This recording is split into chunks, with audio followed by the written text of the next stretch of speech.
I told him, why do you do that? Why you over rev the engine? He goes, I like it, you know. But anyways, this is what I'm here for.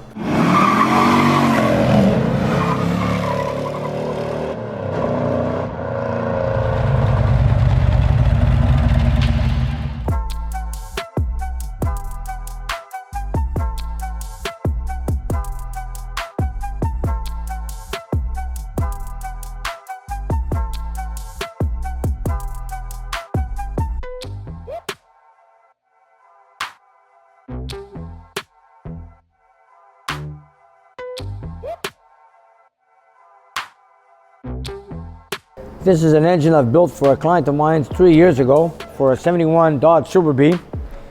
Originally was a 383 car, so he had a 446 pack put into it. This gentleman here has no respect for RPM. There's no limits to RPM with this guy. He's the guy who spins his tires on a trailer.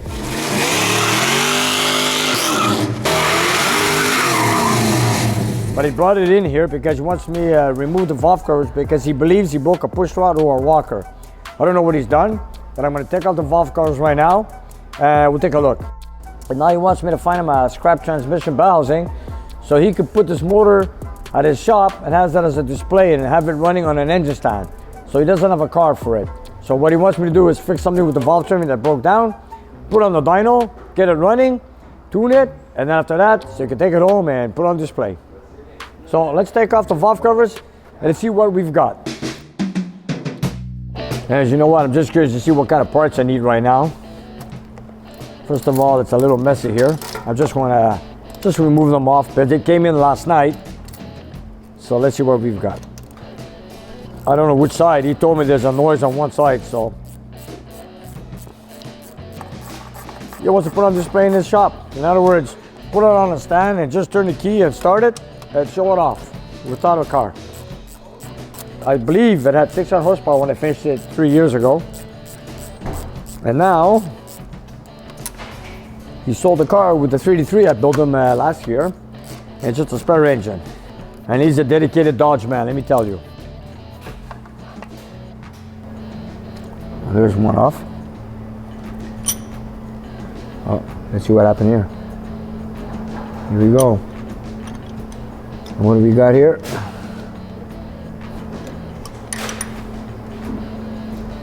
That looks straight. Why did it pop out? We're gonna find out. Okay, let's take off the other side. You know, push rods don't just come out like that. No, I don't use power tools, don't ask me. I use my wrist all the time. I'm used to it, it's old school. Doesn't bother me, I'm not in a super rush. But you know what, it works for me. Power tools sometimes, not for me. I believe this gentleman, he over revs his motors, let me tell you. He should have a rev limit on his car, which I should install it for him, but he doesn't ask, he doesn't want it, because he loves revving the engines.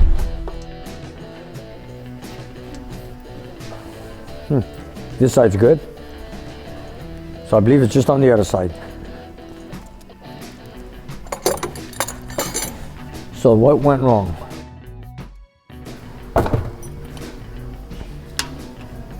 Why did it pop?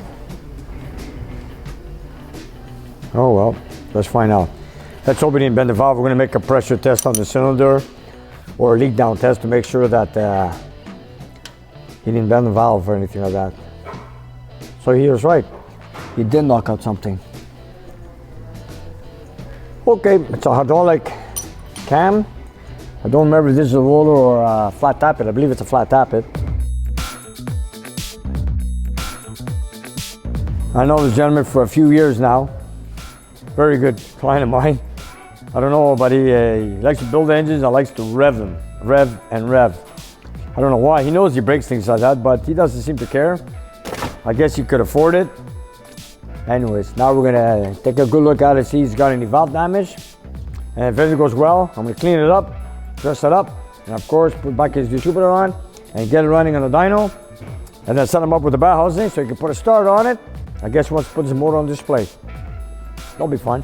He doesn't have a car for it, so why not? He wants to play with it. Imagine a 446 pack on an engine display just to rev it up in his shop. That sounds great, eh? That sounds good. I don't trust his little chain, man. He picked up with his little chain. I'm very surprised. I picked it up with his chain, and he goes, "Nah, don't worry, it does the job." I don't know. That's a pretty small chain. And he's picked it up a few times with his chain. He never broke it. Oh, must be lucky. All right, let's start setting it up.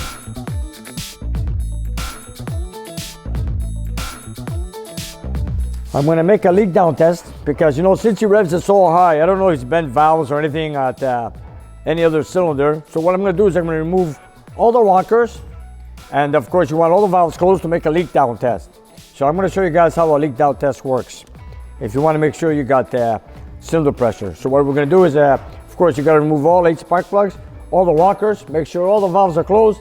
Then I'll get my leak down tester and I'll show you how it goes. This is a diagnostics for see if he's got a bent valve, especially where the push rod came out on that side.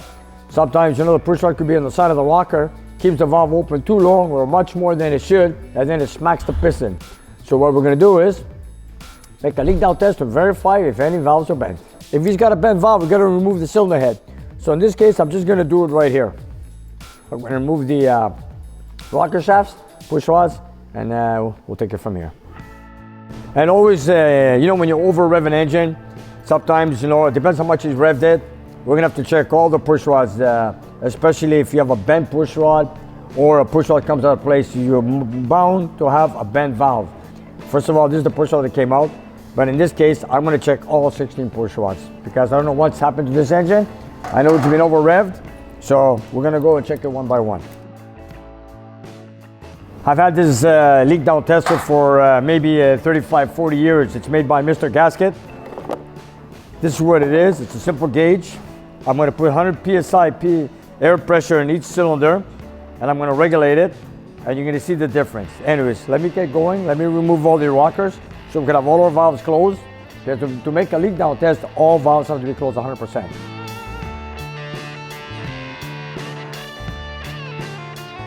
It's a system that we can still use today because, you know, all the gas engines still have valves, and there's another way of finding out if you got a bent valve or something. You use the same method even with today's cars.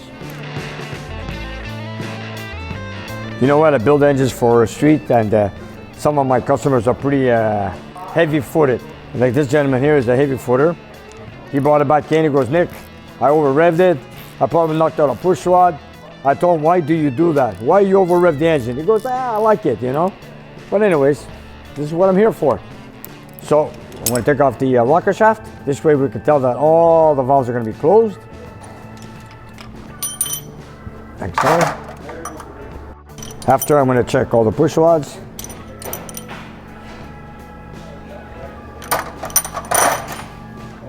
And see now all the valves are closed. All the spark plugs are out. Let me just get one more push rod that's stuck in there. And then we're going to make a leak down test.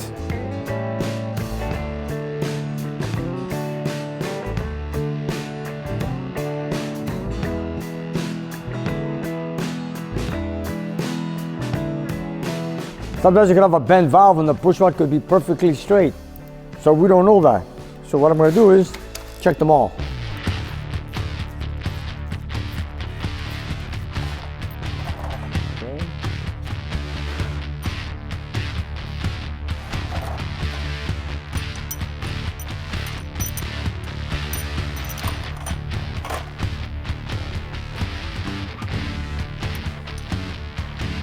Okay. So first what I started with is I tap on the valve slightly to make sure, but make sure the piston's down when you do that, because I want to make sure there's no piece of carbon stuck between the valve and the seat, either intake or exhaust.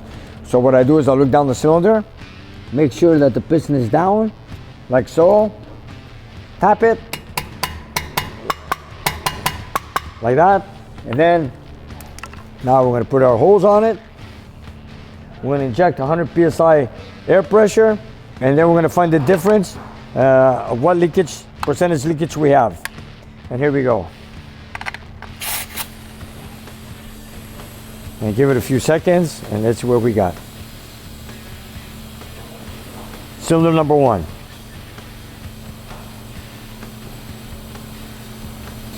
And if you guys want to see how an exhaust sounds like, when you have 100 psi pressure in there, when the valve slightly opens, watch this. You hear that? That's pressure coming out of the valve on the exhaust port.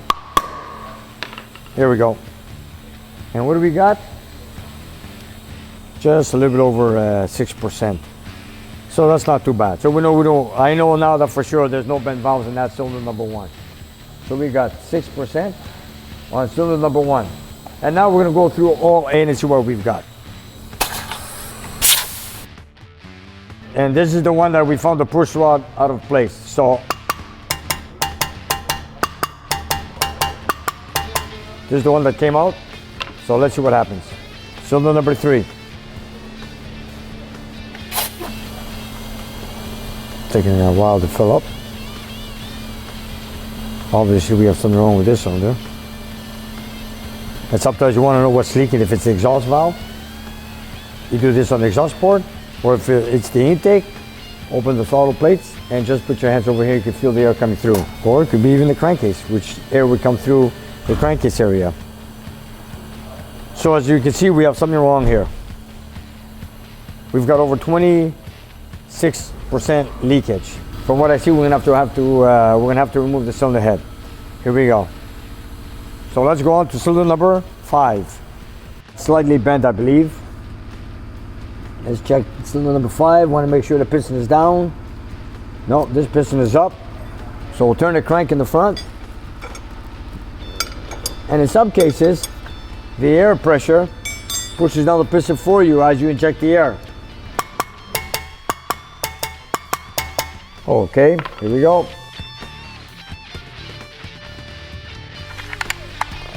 Here we go.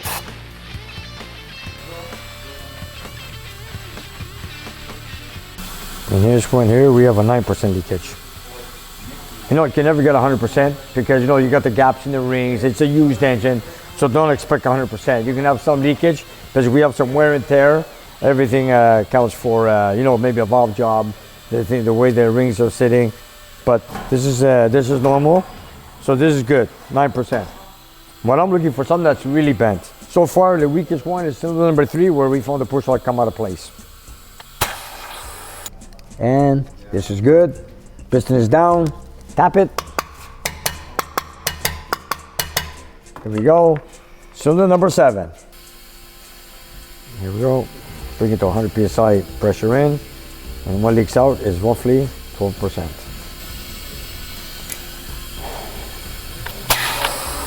So now let's go on to the other side.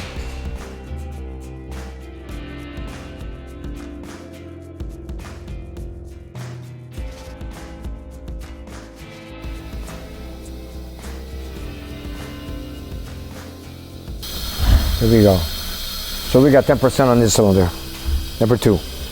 All right, let's go to the next one.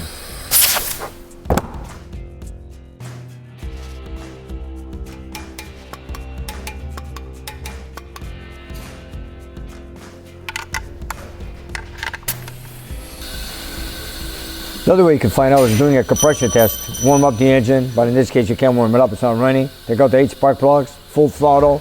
Make sure you get all the rockers are replaced. You can crank it over until you get 4 strokes on your compression gauge, then you can measure.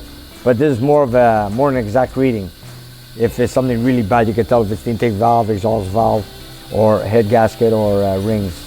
Like I said, this is what, maybe I'm wrong, I think it's a 4-year-old engine. I built this a long time ago. 18%. So we got 18% on cylinder number 4. Looks like this engine's had quite a few beatings. Oh, I'm sure this engine's gone through the pace, let me tell you.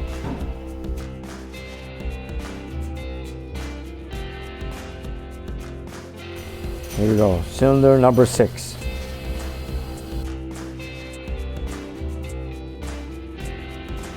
14% leakage. 14%. This one's down. Perfect. Tap it. Here we go. Last cylinder. You can hear the air traveling through the rings, through the crankcase, which is the crankcase area. 13%. Okay, here we go. So it's a used engine, 3 to 4 years old, with a lot of RPMs. Doesn't look too bad. If you look at that 10% and under, 12%, it could be a good running engine. But cylinder number 3, where we found the push rod that came out of place, I believe one of the valves is bent. Which, you know, doesn't matter which one it is, it exhaust, I'm going to check them all anyways. So for example, we got to remove the driver's side head and take a look at these 2 valves. And now I'm going to ask the client if he wants me to go any further, remove the cylinder head and do the job, or maybe just wants to leave it at that because it's just going to be a show engine on display. And now, let's go check the push rods. You know, and I've asked my client to put a rev limiter in his cars, but he ignored me because he says, don't worry, I'll take care of it. And he hasn't. Maybe I should do it myself. Every time he brings the car in, so I install the engine, I'm going to put a rev limiter. But then again, he likes to rev them high. Anyways, let's see how the push rods are doing. You know, sometimes you can have a bent push rod and it didn't bend the valve at all. So I'm going to check our push rods right now. This tables are pretty flat. You will know if you have a bent push rod, it's going to go wobbly. Here we go. This is the fast way of checking it.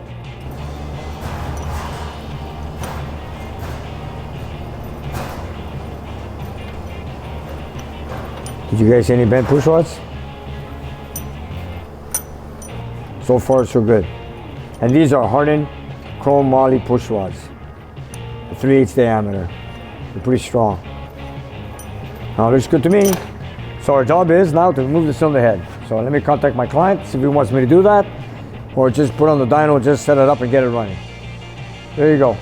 And that's how you check if a valve is bent in an engine, by just doing a leak down test. Simple as that.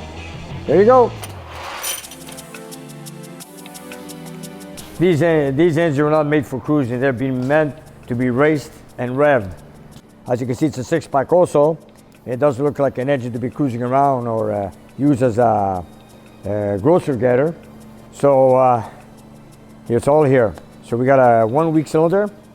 To do that, we have to take off the cylinder head, replace the valve, put it back, then get it running for him on the dynamometer. And he wants to put it on an engine stand. He doesn't want to put it in a car. You know, I have an engine on the stand myself. I didn't get it running. It's just on display, like my keeper, the 426 Hemi. And this gentleman's seen my keeper, and of course, he likes the look of it on a stand, but he wants to run it. So at home, he's setting it up to have this motor running.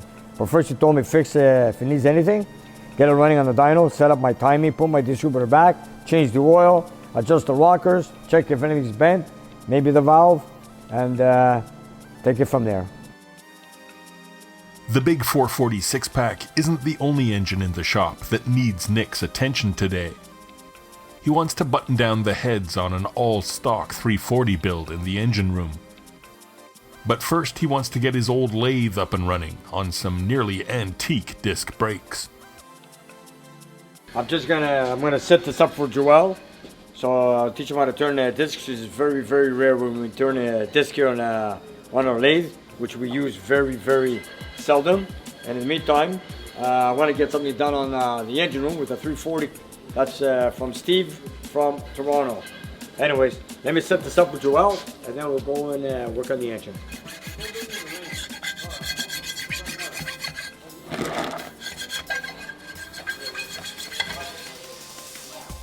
First of all, we have to have a flat surface to put the hub on. Make sure that the disc turns straight on the machine, or should I say on the lathe. Okay. Do a little bit more here, maybe. Or you know what? Use a rough edge like this. You gotta go in and dig, you know, like that. Sometimes flat, you're just hopping over. Just take this and go hard like this. Put some might in it. Put some muscle in it. Look, have no pity. Kill it. And then you do this, like that, and like this. Look, you gotta put muscle in it, you know. You gotta break all that rust off.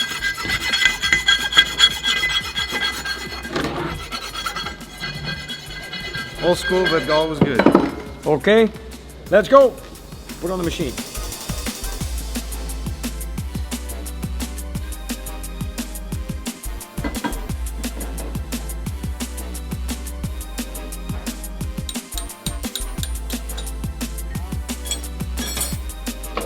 And Joel, when you look for this, you don't look at the disc. You look right here where the hub sits on the hub on the car, right here. Tell me if it's going straight. Take a good look. This part here. Not that, that. It's not bad. It's good? Yeah. Okay. You gotta make sure it's straight. If it's not straight, you know what's gonna happen, eh? You're gonna cut the disc crooked. I think it's straight. Here we go. Okay, we put the strap on to absorb the vibrations.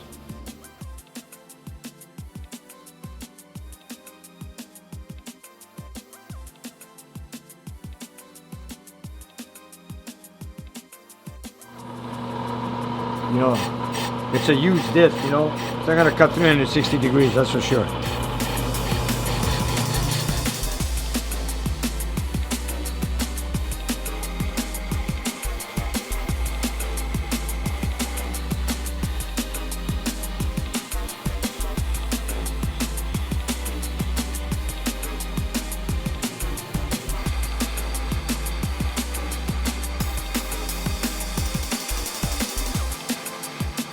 You know, if we have any E-bodies or B-bodies or A-bodies or any muscle car with the front discs, with the hub, with the bearing, this is how I reface them. I put them on this machine and I reface them.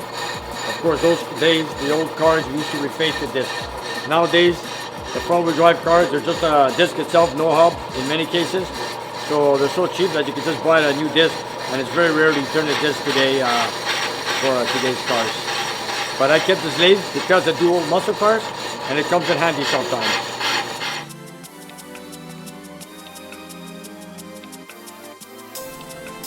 With the old lathe doing the dirty work in the shop, Nick goes into his super clean engine room so he can get working on Steve's 340. I'm gonna let it drain for a while. You know, you don't want the oil to be thick on the threads when you torque it down into the block. But for me, it's always worked. I never put a dry bolt on. It's always worked for me.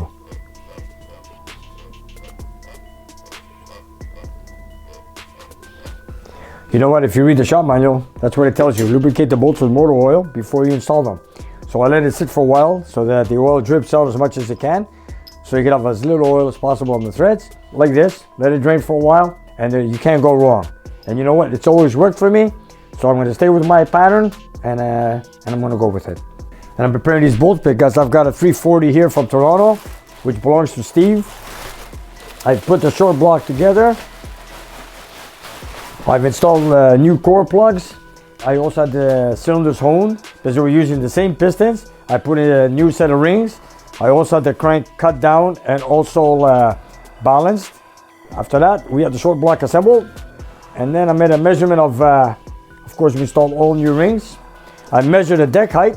I did not deck this block because all the pistons are roughly 10 to 15 thou above the deck. So we're not gonna plane the deck. So in other words, I had to work with the compression ratio with Steve that wanted a 10 compression ratio. So what I did is I had the heads planed down to a 63 cc chamber. We've got a compression ratio of 9.97, which is pretty good for cast iron heads with the pump gas we have today at the service stations. And this engine is going to a 70 CUDA 4-speed. And there we go. So we're gonna go in English measurements. This is the calculator I use for compression ratio. So Steve, this is how I went about it. Here we go. We have to work with English, so we put number 1 there. Then we have the inter-cylinder bore size, which is 30 over, which is a bore of 4.07. The stroke is a factory stroke, 3.310. And then we're using the 39 thou head gasket. And then of course the combustion chamber is a 63 cc. And of course we have 9 cc's negative inside the chamber right here. So it drops the compression ratio. So these two notches are 7.5, and I measured another 1.5 cc for the beveled piston. So here we have a total of 9 cc's. And the deck is of course 10 above, and our compression ratio comes out to, when you put a calculation, 9.97. So Steve, there you have it. With the cast iron heads, we have a compression ratio of 9.97. Of course, I made a few measurements of different gaskets, and of course we had to plane the heads at about 20 thou to get what I wanted. And right now I'm ready to install it. I replaced all the exhaust valves. I put back the same valve springs. I've shimmed them so I can have 120 pounds seat pressure and open pressure of 3 to 310. So I also installed Vitin oil seals, and of course I've also planed the intake side so that when you when you cut the deck or when you plane the heads down, the V narrow right over here, when you install the intake manifold, will not line up with the bolts or the ports. So what you do in this case, you have to also plane the intake side of the cylinder head. So I'm just going to do a fast cleanup job here. I'm going to use a little bit of thinner. Just clean, make sure, because I've been moving these heads around. I did the valve job. I did the valve guides. We installed 8 new exhaust valves. Of course, we did also and the heads are slightly ported by the previous owner who had the heads. So I didn't do any porting whatsoever. And of course, when you plane the head, you also take off the rough edges here on the chamber, so you can prevent it from having detonation. There we go. These are factory cylinder heads. They're the X model heads, of course. You know, when you have something plain, it cuts like a knife. So you got to be very careful. I'm using thinner to clean the deck because I want no oily stains. I want to make sure I got a good seal with the head gasket. We're going to use a 39 Felpro gasket, which is a thin one, which is perfect for me. There it is. 39 thickness, compressed. This is exactly what I need. My client has brought all the parts for this engine. He's brought every piece that I needed except for the gaskets and of course the piston rings. And of course it was up to me to get the gaskets. So since I supplied the gaskets on this engine, I gotta make sure there's no leaks. There we go, there's one. Now of course, now I gotta find the cylinder head that goes to the right. As you can see, this has 4 studs on it. This one only has 2 outer studs. So there's a right and a left cylinder head. And before I install the studs, because you have to always remember, one cylinder head, all the bolts that go in the front where the alternator gets bolted on, you want to make sure that the threads are good. For example, let's say if this head goes on the right hand side, let's just say, you want to make sure that these are threaded good, not damaged, or any broken bolts in like I've seen in the past. If there is any broken bolts or stripped threads, use this on the driver's side. This way, which you don't use those bolts. But on the passenger side, on the front of the cylinder head, you better make sure you have the best bolts or the best holes for the, what do you call it, for the alternator. So you don't want to get stuck with that. Imagine that you go put the alternator on and you find out that the threads are stripped. Meanwhile, you could put it back on that side when it's not used no matter what. And in many cases with these old engines, both cylinder heads left and right are the same number. Here we go.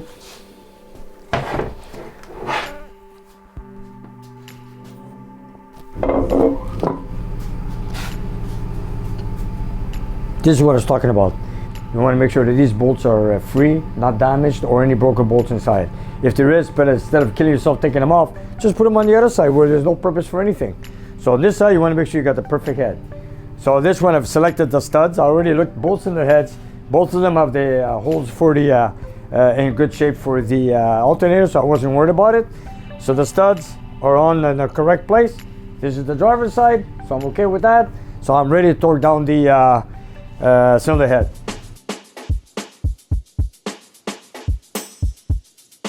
There's one long bolt on the A engine, which is the oil gallery, which passes through here. So we know this one goes here, like so. Then you got 4 regular long ones. We go inside here like so. 1, 2, 3, 4. And of course, this is going to be a detailed engine. We want to make sure we have the best looking bolts that show.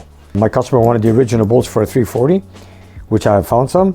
So I'm going to put the bolts there slightly pitted. So what I'm going to do is I'm going to put it on the cylinder head underneath here so you don't see it. And of course the bolts that show, I'm going to put them on the outside where somebody looks at the engine compartment, it looks good. Like so. This is underneath the exhaust manifold. And of course I'm going to put the good ones on the outside, like so.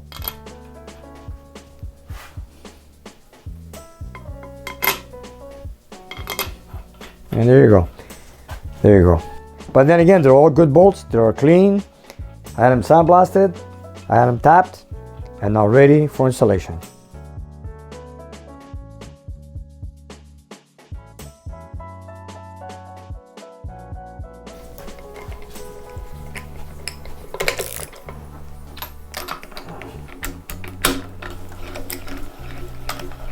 I don't do too many small blocks. I do a lot of big blocks. But then this is an original 340 car. So we're going to build it with a 340 engine, the way it came from the factory. And you know what? It is a good performance engine. It is a muscle motor, it's a muscle engine also, a 340. And in this case, when you put it in a knee body, it's a better handling car because it's a lighter engine up front. The heavier the engine up front, the worse that car can handle. But then again, putting a small block in a knee body is a good handling car. So for that reason, it's a good package. E-body 340. But if you're gonna go into a straight line, go drag race it, then I'd go with a big block. We don't care about fuel economy. These cars are not driven daily, you know that? So it doesn't really matter. Nobody talks to me about gas mileage on these cars. All they worry about is that they can get the octane they need for their engines. Talking about fuel economy, no one's ever come up to me and asked me, how they do on fuel. Here it's more about miles per gallon. Let's torque it down. This one finishes off with 95 foot-pounds of torque. We're going to start at 40, 60, and 95.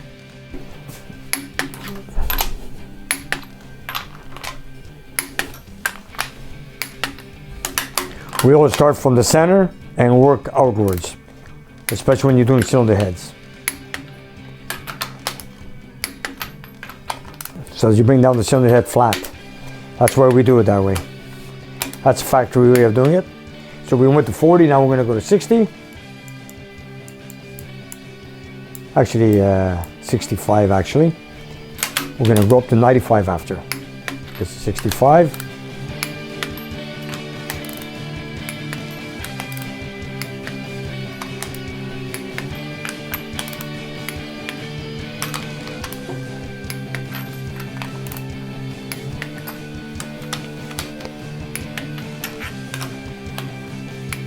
And now we're going to 95, our final stage.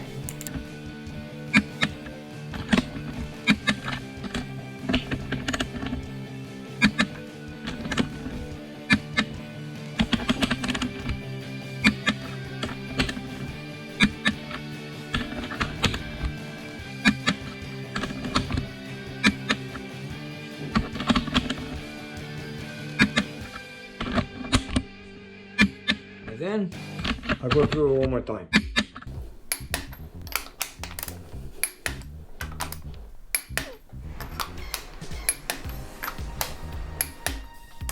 I did that one, eh? I think so.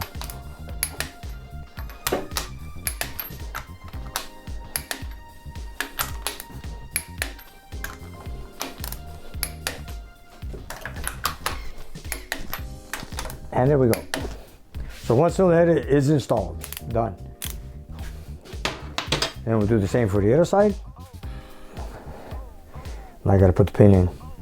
I still have a camshaft waiting for it to come in, but in the meantime I'll put the cylinder heads in. Then I'm gonna measure my center line when the cam comes in. There we go.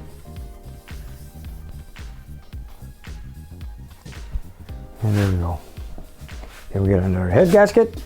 And the major, most of our gaskets that we use here are from Felpro. They're manufactured by Felpro. And of course, my brothers supply all the gaskets from Mechanic Auto Parts. So all I have to do is pick up the phone, call my brothers at Mechanic Auto Parts, and have all the gaskets delivered to me. And you can't go wrong with the gasket. The dowel pins tell you which way to go. See, you can't go wrong. In this case, it's dummy proof. Look at that. You know the gasket doesn't go in place here, you see? But you have these dowel pins that help you guide the way it should go. Like so, and like this. There you go.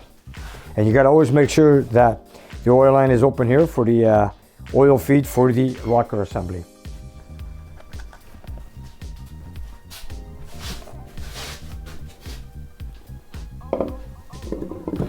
Like so. And now let's pull our cylinder bolts, cylinder head bolts. This one is the long one. This goes here. Long 4 bolts that go inside. 1, 2, 3, 4. I'm going to put our cleanest bolts on the outside where you can see them. And there you go. All I got to do now is torque them down and the cylinder heads are done. Can't wait to put this on the dynamometer. It's been a while I had a small block motor on the dyno. I don't think they're as loud as a big block, but it's been a while since I had a small block that's in basically stock factory specs. But anyways, get on the dyno, we're gonna find out.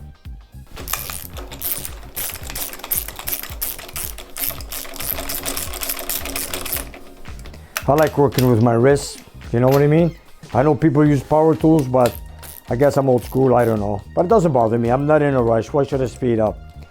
Let me do it my way. It never gave me a problem. And you know, sometimes when you do by hand, you really feel the threads. You know, I know some guys when they use power tools, they could strip things or they over tighten it, or you know, they get a false reading. But then again, you know, it's just up to the person. I use my hands, my wrists, and I feel the bolt going in, and that's how I like it. It's never let me down. You could use brute force when you're fighting rust, but in this case, we got to be on our specifications of the torque specs. So now we're going to take it easy. I'm going to set my torque wrench at 40, 65, and 95, and I think we're set. You know, I've tightened many bolts in my life, intake manifolds, exhaust manifolds, timing chain covers, whatever. Sure, there's the torque sequence for everything and torque specs, but I'm used to doing a lot of them without the torque wrench. But when it comes to cylinder heads, I always use a torque wrench. So, you know, in that case, you know, it's a big platform. You want to make sure it's all equally balanced. But you know what? Like I said, using a torque wrench is a good idea for a lot of people. Like I've done it for so many years. I know how much to tighten a bolt, certain thickness, or the type of grade, the quality, the depth of the threads, everything counts. So you got to know your stuff. So you just don't take a wild guess. For example, like the cylinder here, we're going to go to 95 foot-pounds instead of there. When it comes to the intake manifold, I'll do it without the torque wrench because I know how much to tighten it, and I'm sure I will do just fine. You know what? This is all experience. After so many years, you learn these things, you know?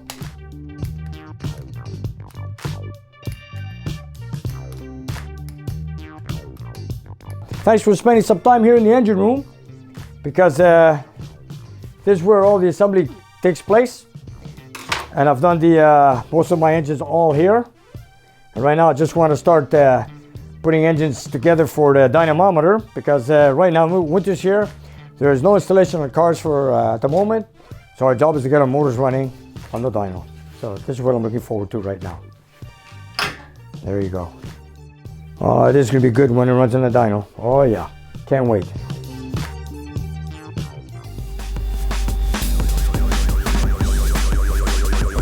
And you guys, if you look down below the video, we have a whole bunch of merchandise that you guys can buy. So whatever you like, buy it, love it, wear it, and enjoy it. And help spread the word of Nick's Garage. And if you have some time, check out our Patreon page. We have extra content and you guys can watch it and take it from there. And we'll see you next time.